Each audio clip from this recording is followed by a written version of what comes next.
Ever wonder why the punchline to every psychology joke always has something to do with either our childhoods or our issues with our parents? Or why people lying on a therapist's couch tend to answer the question, "So tell me about your problem," with, "It all began when I was little." It's because on some level, we all intuitively understand that our childhood experiences play a big role in shaping who we are and what we believe about others, ourselves, and the world around us. That's why so much of psychology research, theories, and psychotherapy focuses on understanding the impact early childhood experiences have on a person. One particular line of research in the field focuses on adverse child experiences, and the therapy built on these studies, known as psychodynamic approaches, aims to ameliorate the detrimental impact it can have on us, even well into adulthood. The US Children's Bureau defines adverse childhood experiences, or ACEs, as traumatic events that occur during childhood, such as abuse, neglect, illness, injury, bullying, or peer victimization.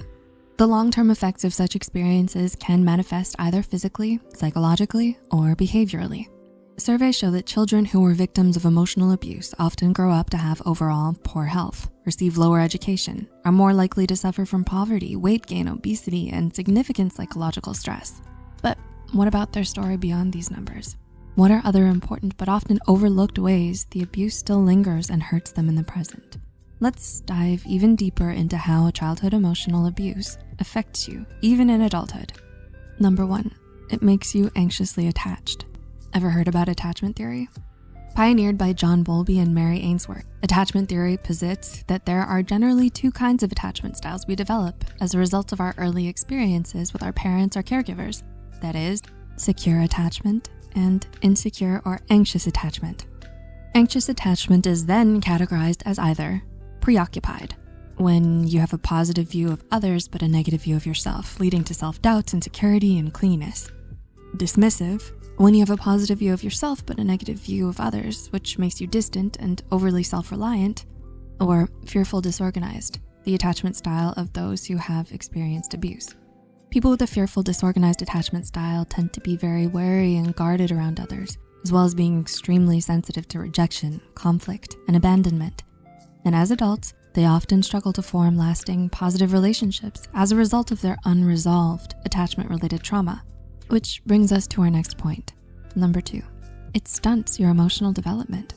Being emotionally abused as a child stunts your emotional development because it teaches you all the wrong things about life, instead of learning important skills like emotion regulation, self-awareness, and relationship management. Victims of emotional abuse often grow up to develop issues such as emotional codependency, self-blame, and social isolation. Number 3, it leads to self-destructive patterns.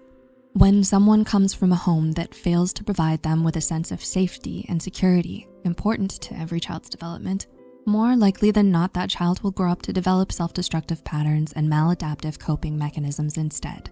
According to a meta-survey done by the Mental Health Center of Destination Hope, these can manifest in a number of ways, such as in their behaviors, developing addictions, delinquency, suicidal tendencies, or their thought patterns, low self-esteem, depression, anxiety. Number 4, it compromises your quality of life. Taking all of the things we've talked about into account, it should come as no surprise then that many researchers have found that the experience of childhood emotional abuse is associated with poorer quality of life. Thankfully, many studies have also highlighted that a lot of victims of abuse can and do recover, thriving later in life, despite their adverse childhood experiences. The trouble is, most of them, unfortunately, have to struggle to get there. Number 5, it puts you at higher risk of mental health problems. Last, but certainly not least, childhood emotional abuse can continue to haunt us even years afterwards by putting us at higher risk of developing certain mental health issues, such as depression and anxiety. All forms of child abuse have also been found to be strongly correlated with PTSD, substance abuse, and suicide.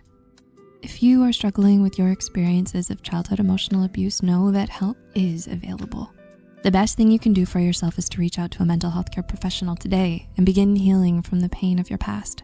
Consider this the first day of your journey towards mental wellness, recovery, and self-discovery. What's one way you will no longer let your childhood emotional abuse affect you?